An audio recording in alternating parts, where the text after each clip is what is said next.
Hello, everyone, and welcome to the Future Space. I'm your host, Daniel Fox. Our guest today is Leslie Wickman. Leslie is an internationally known research scientist, engineering consultant, and author. For more than a decade, Leslie was an engineer for Lockheed Martin Missiles Space, where she worked on NASA's Hubble Space Telescope and International Space Station programs, receiving commendations from NASA for her contribution and being designated as Lockheed's corporate astronaut.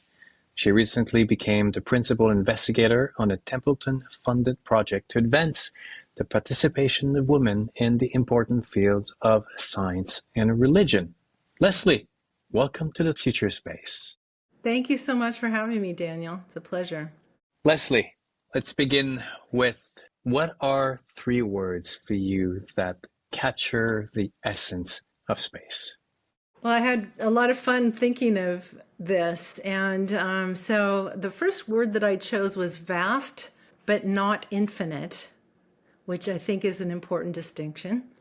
The second word was mysterious, in that the more we learn, the more we realize that we're just scratching the surface of what there is to know. And the third word was awe-inspiring. And it, in my experience and interacting with students and others, it tends to make us ask really big questions. Were you always inspired or fascinated by space? I was actually. I'm glad you asked that question. I grew up in a family where my father was a forestry engineer and my mom was a nutritionist. So I had STEM parents.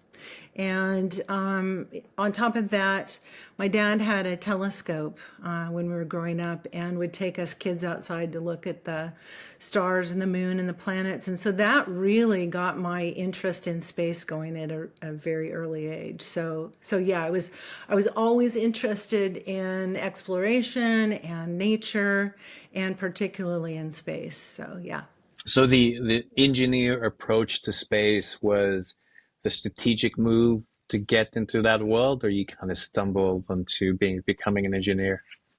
Yeah, it seems to me that most people's paths aren't necessarily straight lines, and mine certainly wasn't. As an undergrad, I studied political science, and at that point, I was really interested in international relations, and so I was very interested in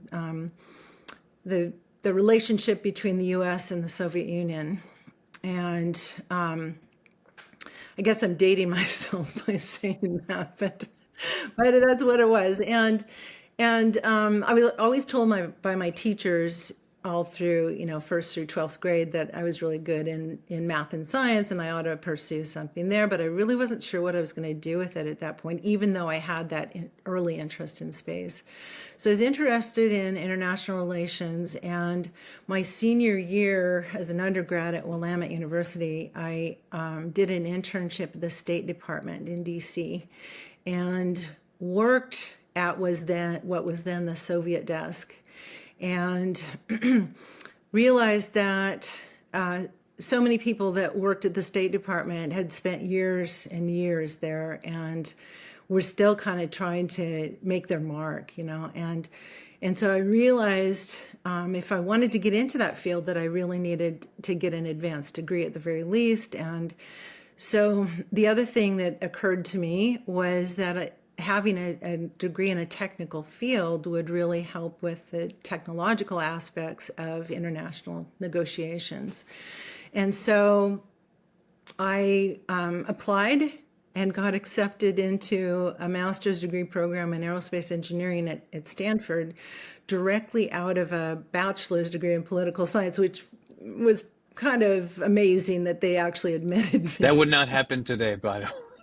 Probably not. I mean, they basically, the reason they gave me was that I'd done really well on my GRE test, but the GREs kind of are pretty basic. So anyway, it was part of the bigger plan, I think. And so I got my master's degree there in aerospace engineering, and then went to work for Lockheed. And while I was there, I got really interested in becoming an astronaut. And that was something that had crossed my mind earlier in life, but I didn't take it as seriously until I was kind of at this crossroads where it's like, okay, I went back to get my engineering degree so that I could contribute to international relations. And then in the process of getting my aerospace degree, I got really kind of re-interested in the whole aerospace industry and space flight, et cetera, et cetera. And so I felt like I kind of took a bit of a detour there. So, talk about that kind of career path. It's not always a straight line, and certainly mine wasn't.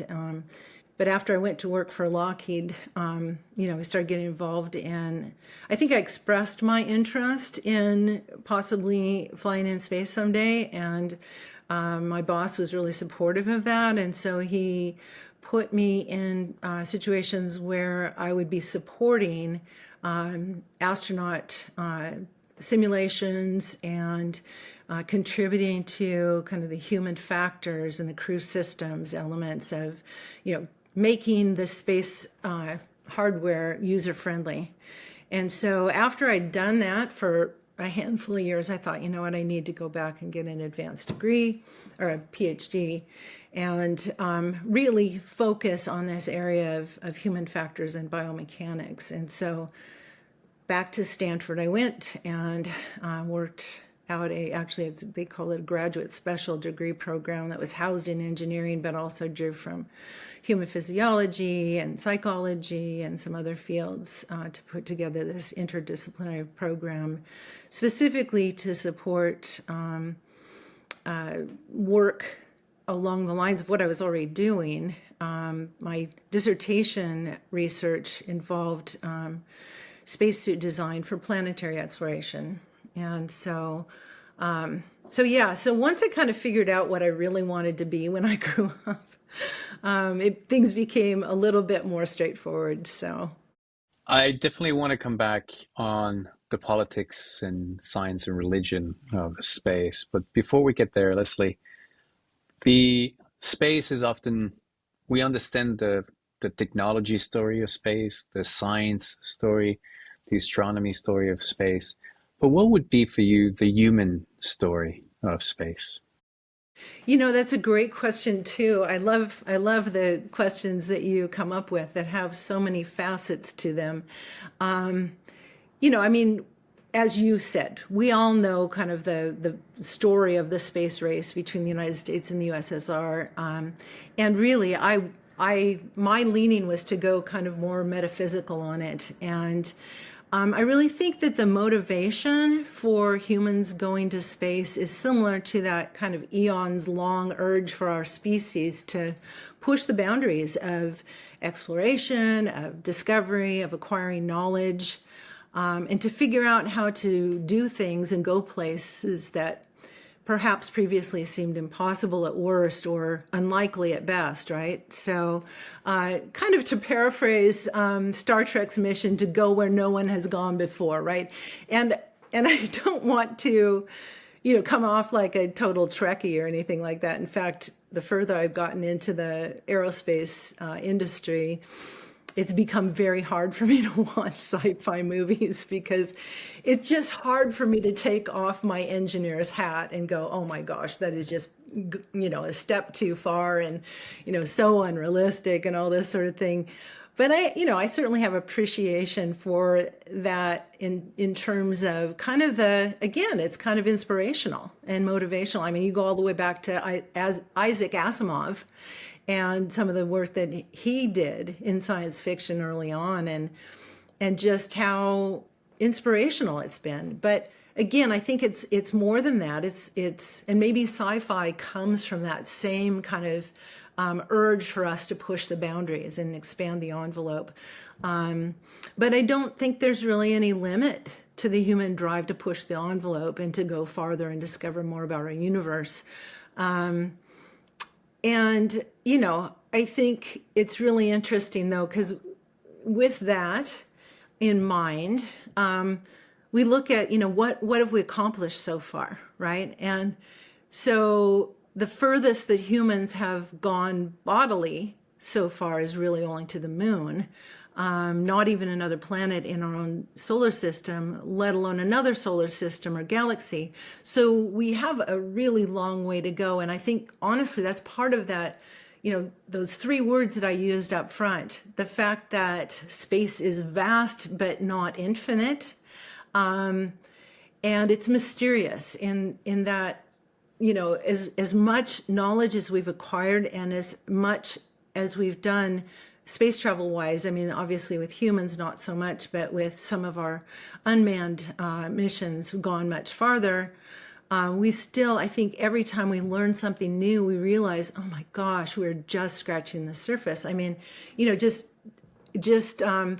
even kind of the recent attention to, what is dark matter? What is dark energy?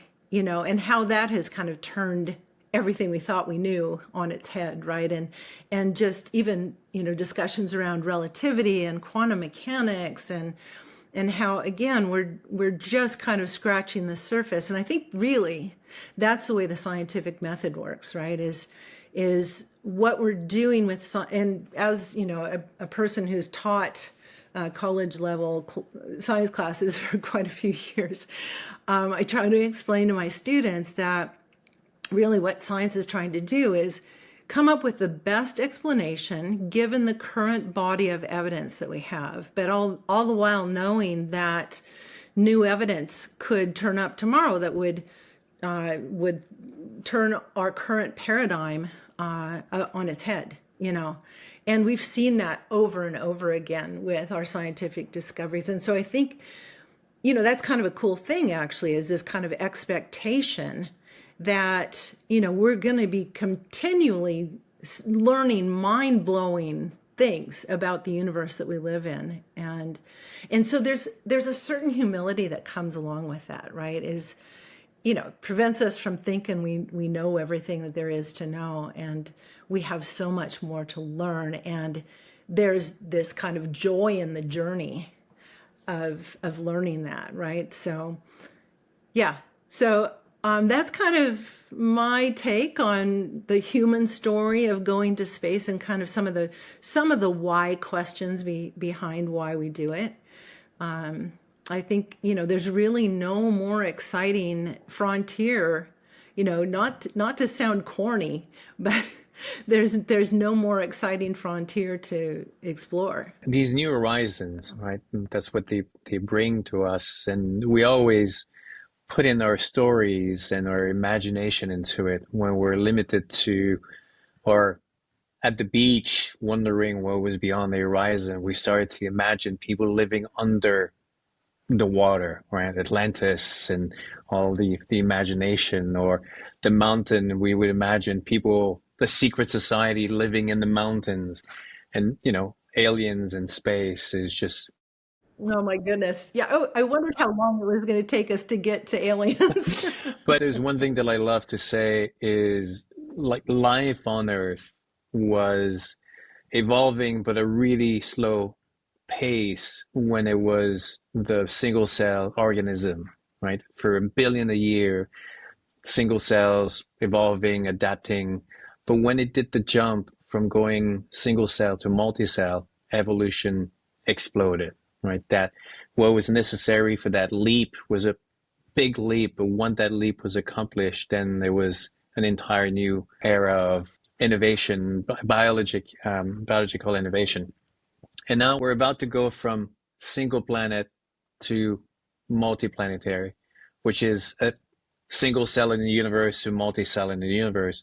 And the leap that is needed in terms of innovation and technology for that leap, once that leap is crossed, then there's an entire new field where suddenly, well, it's just a question of distance, or we can just keep evolving on it. I've always thought that 100 years on this planet was enough. And now if someone, gave me a bargain of like live to 500 years, even if it meant to be a homeless, I would be like, yep, tomorrow.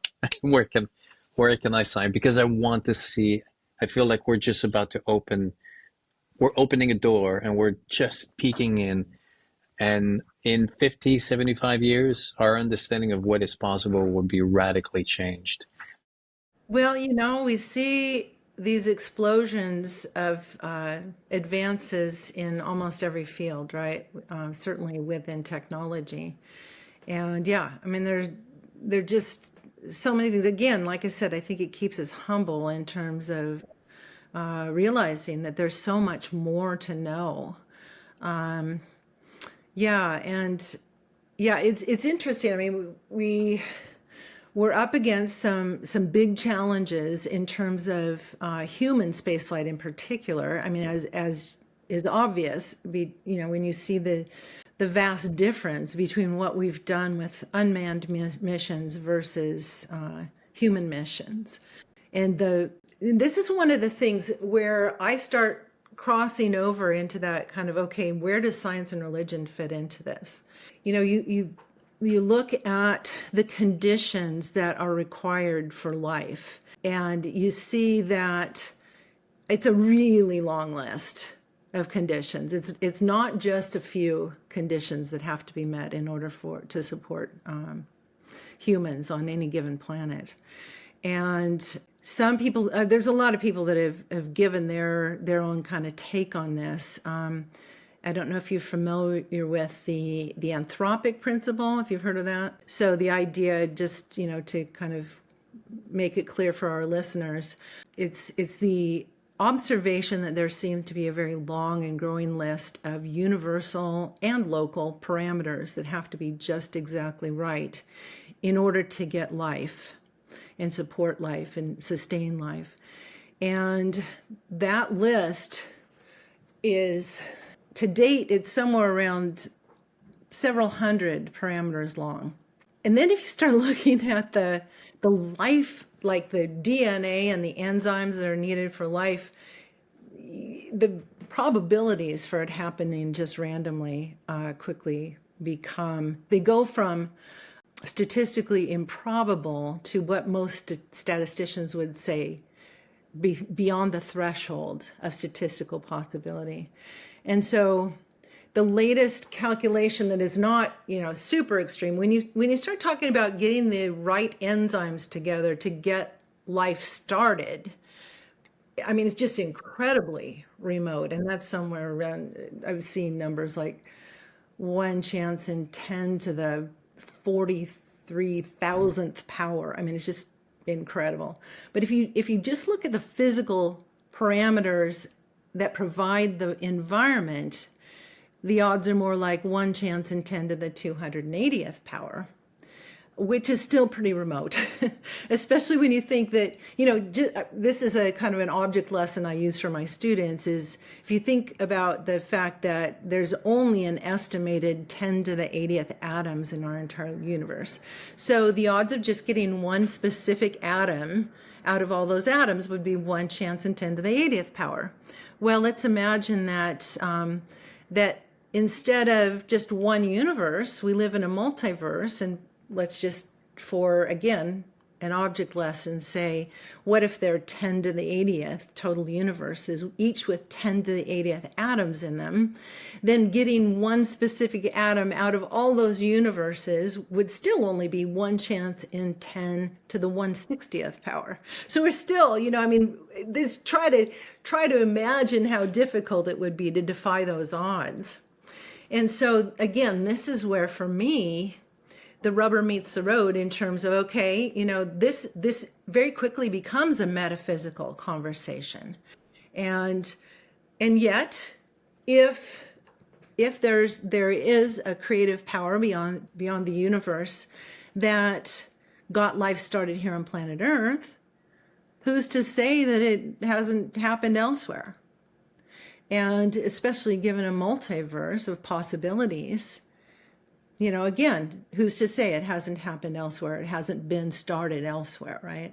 So again, like I say, I think this is an interesting area where it very quickly becomes metaphysical, and it relates to our conception of what aliens might be and whether or not they're nearby, or if they're so remote that their technology wouldn't be advanced enough to get to us, just like our technology isn't advanced enough to get to them, right? So, but it's a very interesting conversation, and I don't know. I mean, the more I've learned about the intricacies and the synergies of how our physical laws in the universe fit together so well and work so well to have a universe that supports life, the more I think, there could well be life elsewhere. And, if that superpower that's got everything started is creative enough to put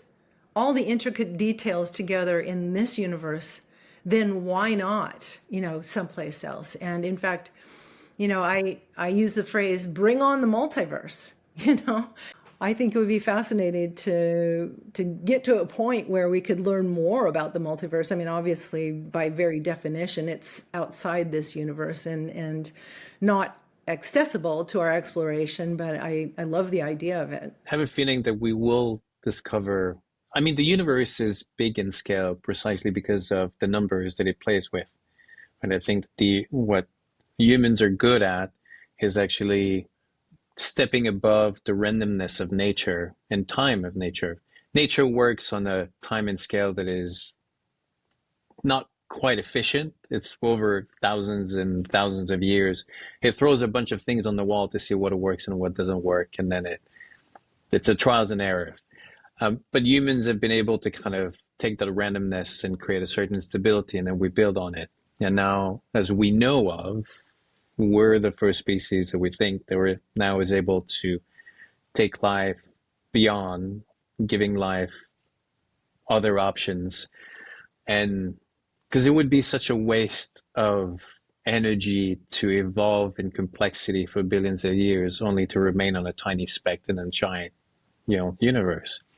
And for me, I think the part of and you're talking about the model for life, one of the things that often we forget is disruption is essential for life. Complexity is, you can have all the ingredients, but what really creates life is this constant mix of these ingredients, the tension, the disruption, the creation, the destruction. Like you look at life on Earth and is the fact that it's disrupted, right? Well, even in the physical, I kind of we look at the physical universe and we look at the biological universe, the living universe, right? And those are kind of the two, in some ways, different fields, although very much intertwined. And the idea of disruption is a huge part of the history of the Earth itself as a planet, never mind the biosphere and the living part of it, right? So you've got these periods of somewhat homeostasis, and then you have these disruptions, so, as you've termed it, of catastrophes and cataclysms and things that reshape the Earth's surface, reshape the Earth's atmosphere, all these different things that contribute to. So one of the things I think, you called these disruptions, and I think, yeah, the disruptions are part of that process that got us from very simple single cell life to much more complexity, right? And even within the DNA, of life, without mutations, we don't go very far, right? And I mean, it's fascinating and here's another thing. I don't know if you've studied anything about epigenetics, but epigenetics is a fascinating field too that relates to this conversation. I don't want to assume that you either know or don't know much about epigenetics. It's kind of an emerging field, but what it tends to do is blur the line that we've kind of had arguments about forever about nature versus nurture, right?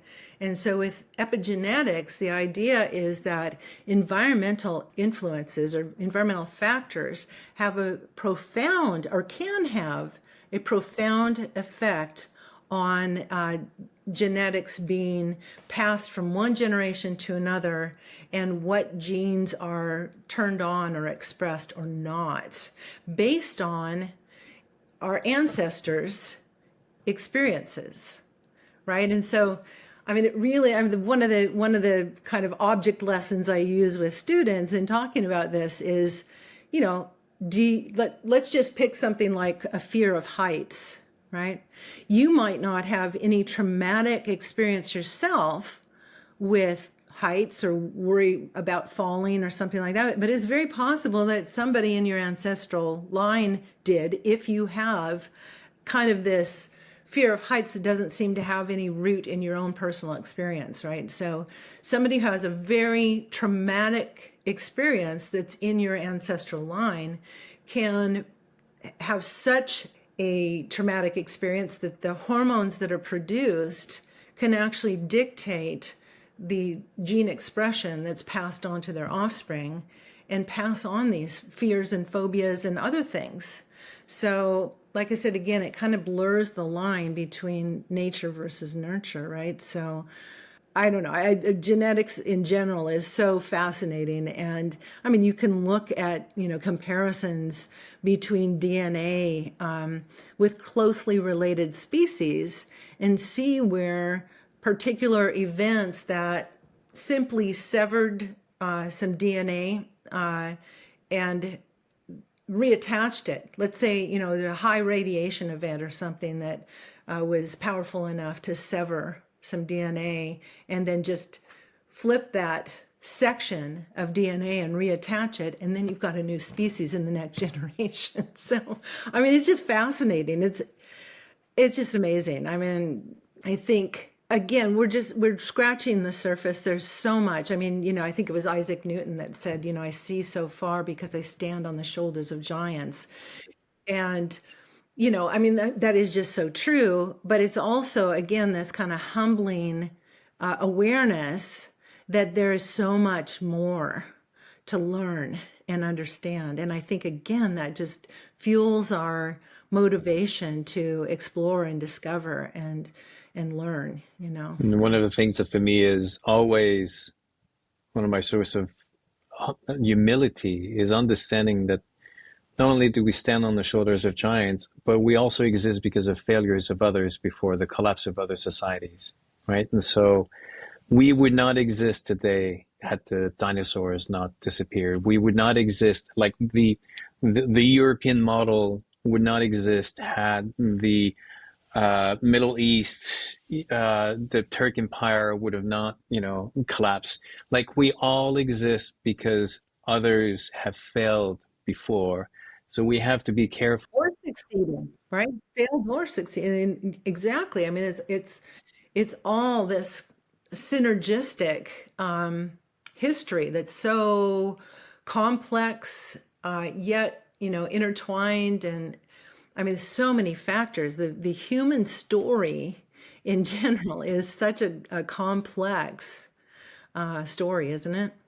Well, it's our capacity to move information through ages and through times. And I think that's really what makes us, we're the only species that is capable of transforming something tragic and turn it into, a story of revival and coming out.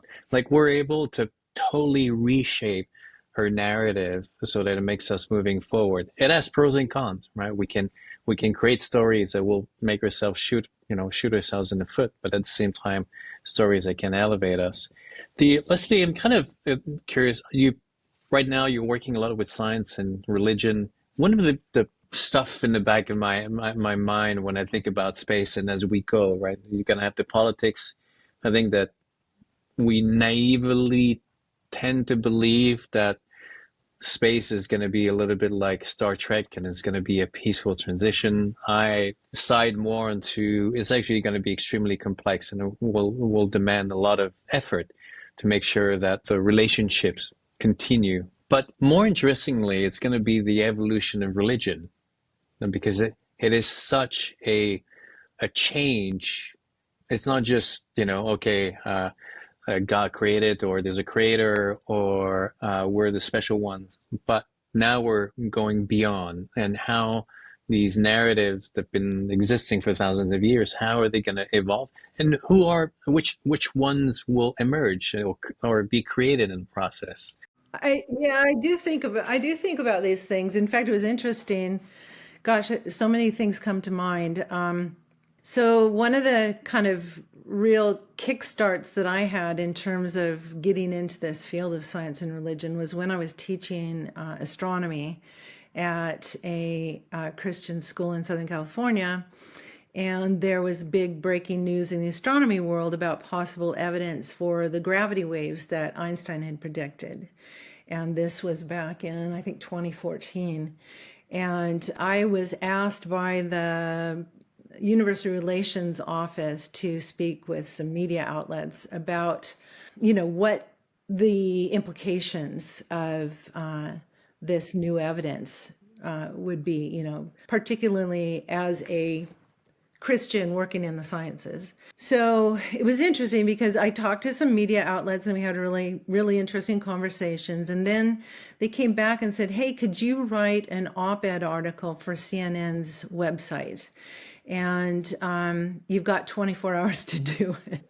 And I still had to teach that night. So I'm like, okay, this is going to be interesting. But it's something I'd been thinking about anyway over the years. And anyway, so I talked about how evidence for gravity waves would be further evidence for the Big Bang beginning of the universe.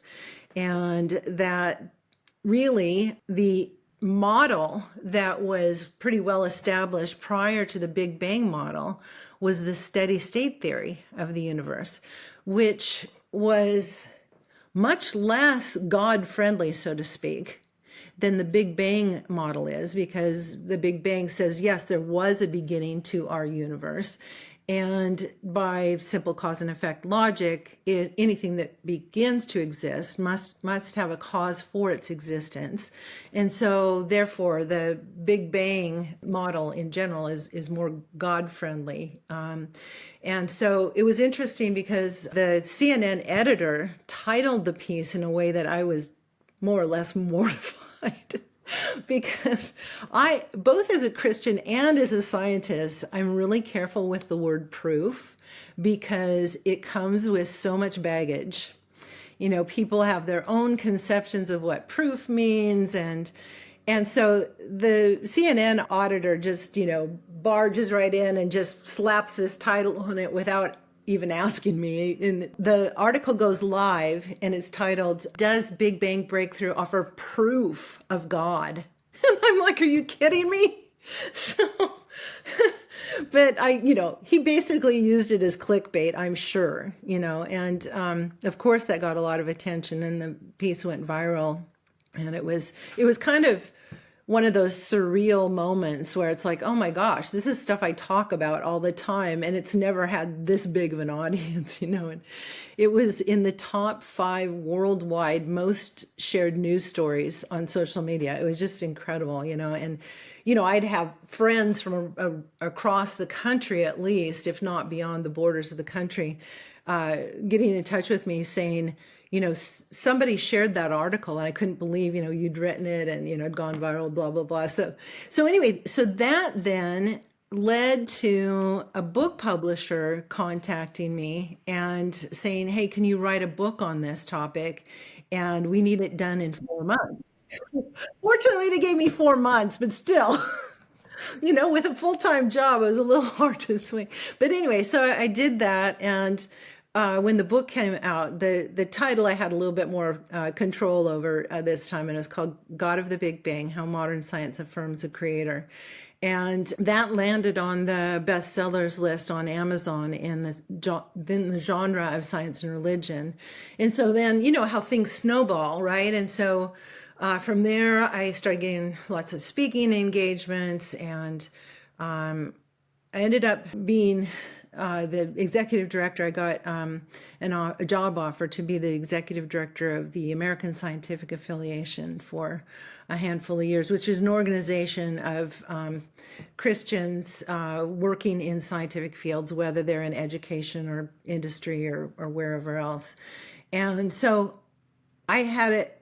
I went from kind of being a nobody in this field to having kind of a platform and just doing a lot of speaking and writing and whatnot. And so you're going to have to remind me what your original question was now, because I feel like It was the evolution, how, like, as we enter this new era of exploration, where the understanding of the human story, right? The human story is about to take a dramatic turn, is being taken to a place that no religions have ever taken to.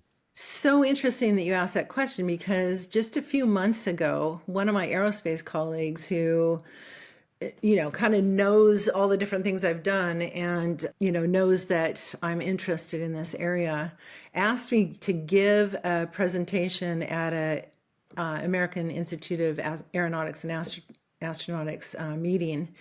And I thought, that's really interesting. Hadn't thought about, talking to an aerospace crowd about this before, really.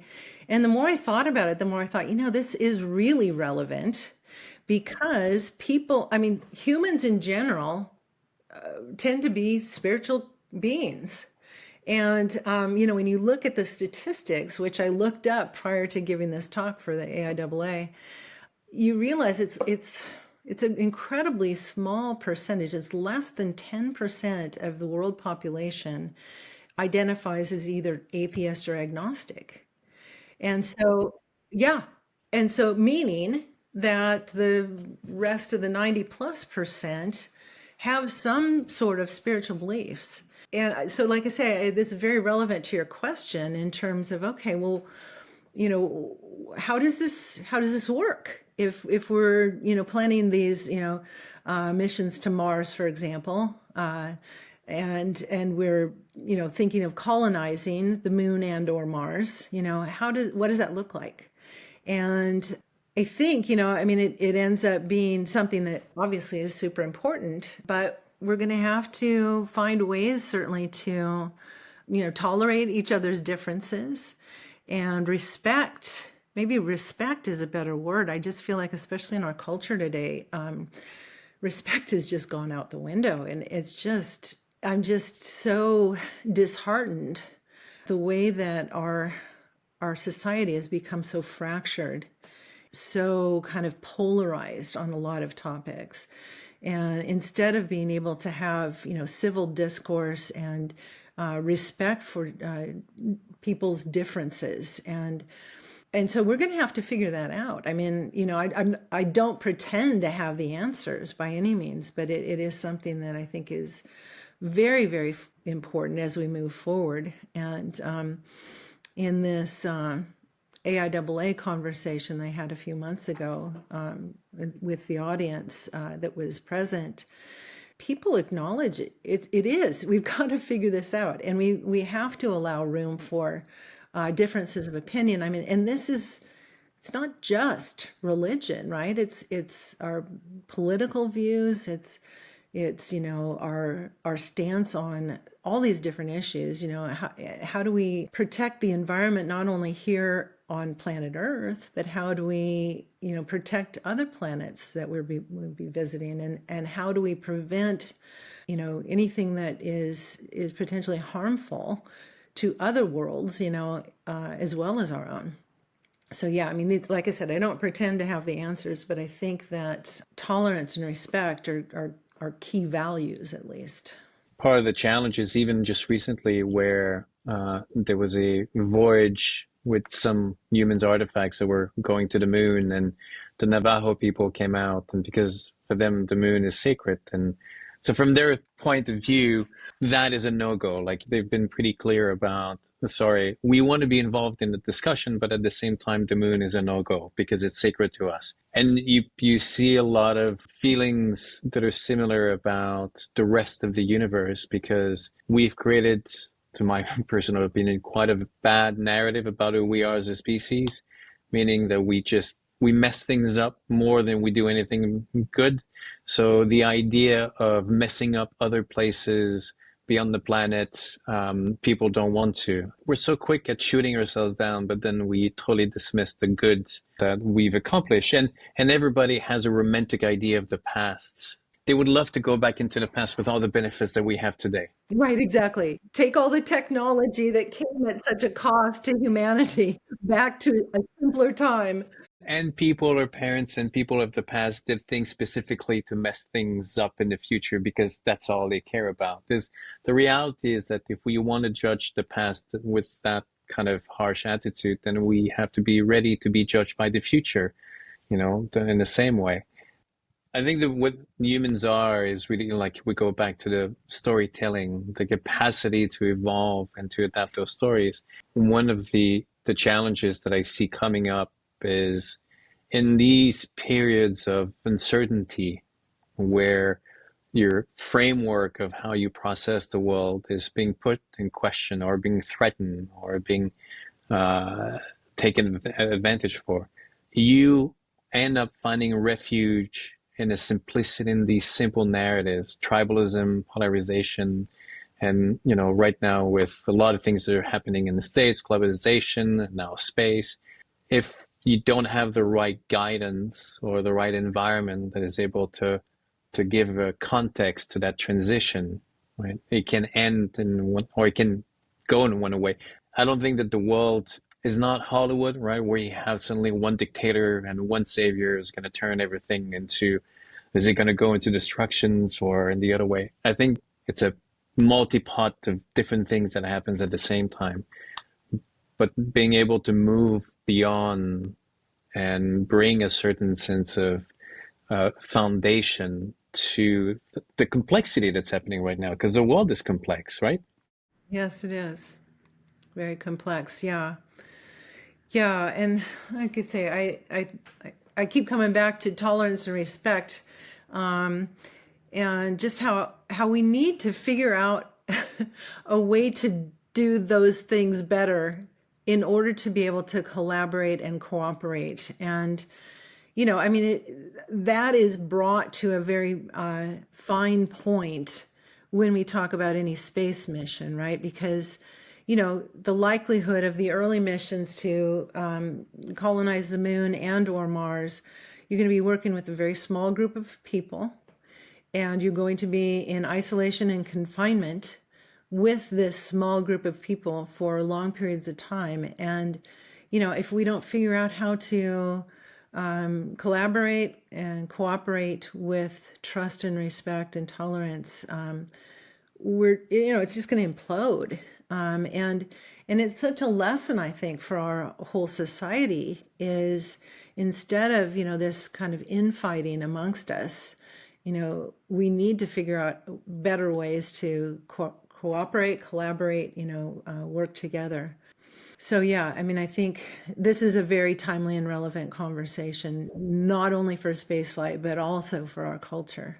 I think that's what these new opportunities always present. The opportunity to do better than what's behind. When the kids leave the nest, they want to do better than their parents, or they want to do as good as their parents. They end up making their own mistakes, but the intent is always to leave the nest, create your own family, and try to grow or to be better. North America was founded on the idea of doing Europe but better. What pushed people to cross an entire ocean and to start new was because they had no more opportunities. They thought that the game was rigged, and it was so miserable that they were willing to get onto a ship in conditions that were horrific and start scratch. But these new horizon, this is what they present. They present not only do they need new technology to get there, but also they create a place where we can talk about how we want to move forward. I mean, we're having discussions today about the future. I don't think that back in the 1500s they were talking about North America like this, right? They were not talking about how can we make sure that we go to North America and involve everyone. They had a different conversation. They were trying to spread religion in some of the ways or their view of the world. And exploit the resources, right? I mean, and who got the short end of that stick? I mean, I just cringe at, the plight of the First Nations, and where was that ethic? And here's another whole topic, not to go off on another complete different tangent, but this area of ethics in technology.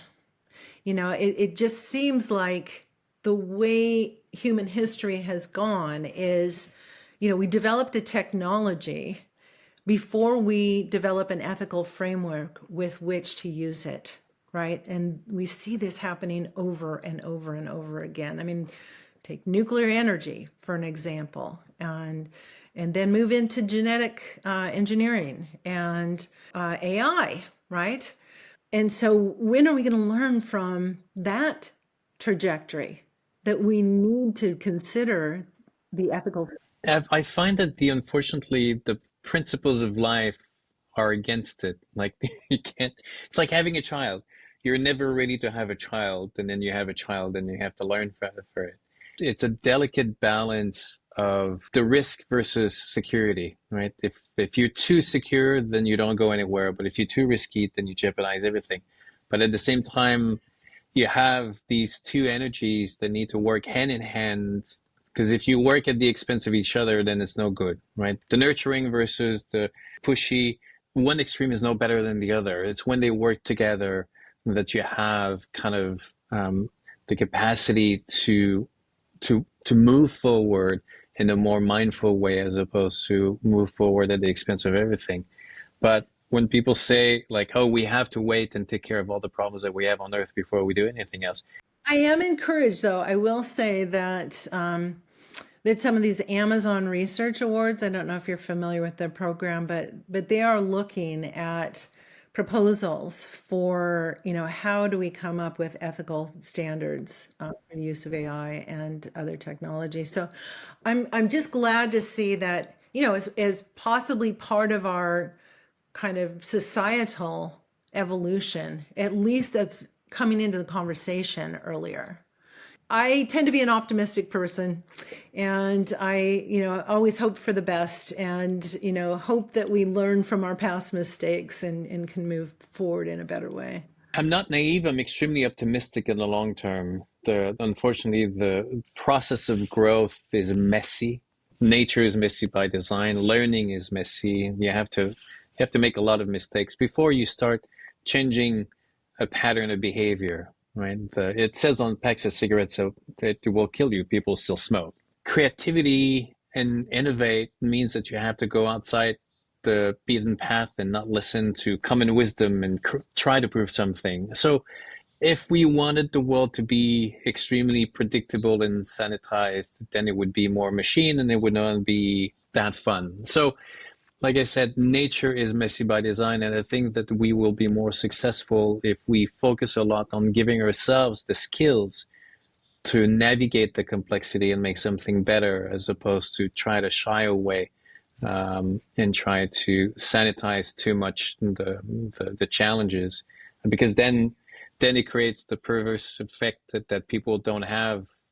It's too overwhelming for them, and then they shy away from them, and then the people who do end up taking the lead are not necessarily the people that you want there. Right. And that is one of the beauties of, human involvement in anything, really, is the creativity, the innovation, and the need to create meaning, searching out meaning and purpose, and really that kind of awareness that it's not all about us as individuals, right? It's really, hopefully we're searching to bring about the greatest good for the greatest number of people, right? And share that. And yeah, so I think even in the development of AI systems, it's interesting. We have to be really, really careful with the objectives that we outline for any AI system, because AI does not have the kind of built-in restraints that human beings do in terms of moral conscience. And so we have to be really careful when we set goals and objectives, that it's not just this purely Machiavellian approach to that the ends justifies whatever means to get there, right? And I think that's one of the things that, with in the AI world, that humans need to be speaking intelligently into these conversations. We bring the value judgment to nature. Doesn't care much, right? Nature is, and in fact, nature doesn't have any values or judgment on. There's no morality when it comes to nature.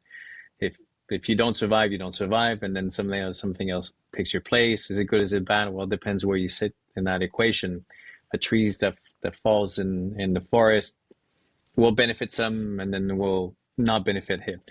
And AI, we have to give it that morality, because otherwise, if you apply the law of survival or evolution to its purest form, this is where the abuse come in. So, Leslie, we could go on, but I want to be mindful of your time. So quickly, what would be 3 words, Leslie's 3 words of wisdom?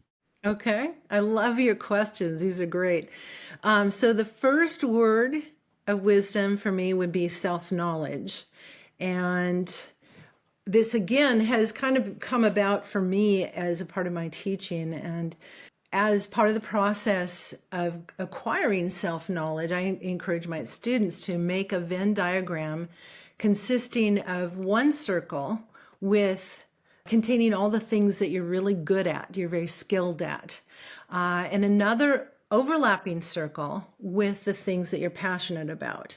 And that overlap of the 2 circles will really help you to chart a path for your life. I mean, we all have things that we're good at that we hate doing, and vice versa. We have things that we love that we are really bad at, right? And so it's that overlap of those 2 circles where you take your best talents together with your highest, greatest passions and put them together. And that's a really good hint as to what it is you should be doing with your life, in my view. The second word is values.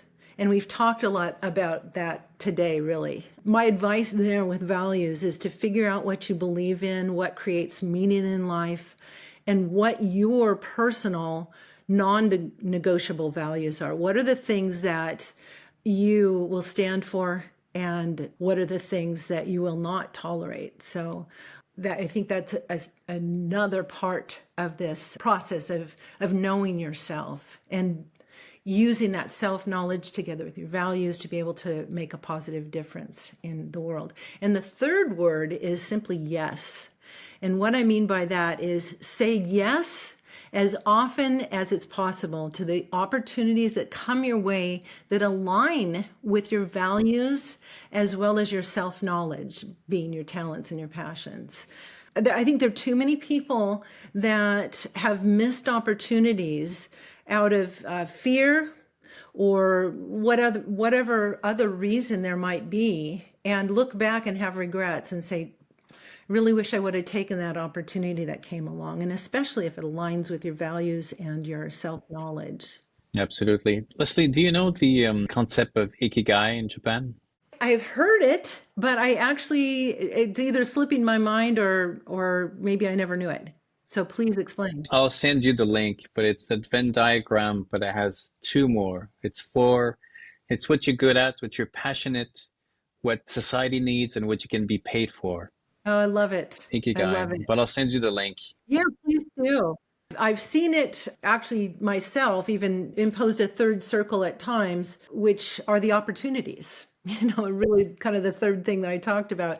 And so it fits in line with that. So I would love to see the diagram. Leslie, it's been a wonderful conversation. For me, this is the essence of the human experience. This is why we get together, and this is why I'm optimistic, is because you can have, beyond the social media and beyond branding to the public all your opinions, 2 people or a group of people can transcend their environment and come together and share a commonality. So Yes, thank you so much. And I would love at some point to hear more about what you're doing. I see this kind of byline at the bottom of your email about Antarctica, which is a place that I would have always wanted to go. So I need to hear more about this. we are doing, so Space to Sea is our statement event that we're doing with Future Space. Next year, we're doing the Galapagos, and then 2026, we're looking into doing the Arctic. And so those are sea-based programs. Then we'll have land events, and we have one big event that wanted to be kind of the marquee event called Kaleidoscope. But the theme behind is really about to embrace new frontiers, right? We're a species of flesh and blood. We need to experience things to understand them. And we don't believe really kind of in hiding ourselves into the closet and feel miserable about ourselves. We have, I mean, there's, yes, now you can go to Antarctica and stream Netflix. Okay, it's good as bad. I mean, but the reality is that now these places can be experienced by more people, and it's such a physical experience. And then when they go, it's like the Galapagos, right? It's a place that has been created with the purpose of having it experienced by a lot of people. And I just came back, and it's amazing. We're really trying to create a conversation and get people out of their siloed interaction and have them kind of embrace this mindset of moving forward with acquired wisdom rather than looking backward, trying to point the finger of who to blame. So how can we do more but better, not less? Because it's impossible, first of all, to ask people to do less when there's already advantages. And then after that, you get into a place of denial and guilt, and then no one wants to really talk about it. So all these, I mean, it's called future space, but it could be future of, the value of new horizon, of new frontiers. Leslie, pleasure. Thank you so much. I sure appreciate talking to you, and take care. Hopefully we'll talk again. Excellent. Enjoy the rest of the day. Bye-bye.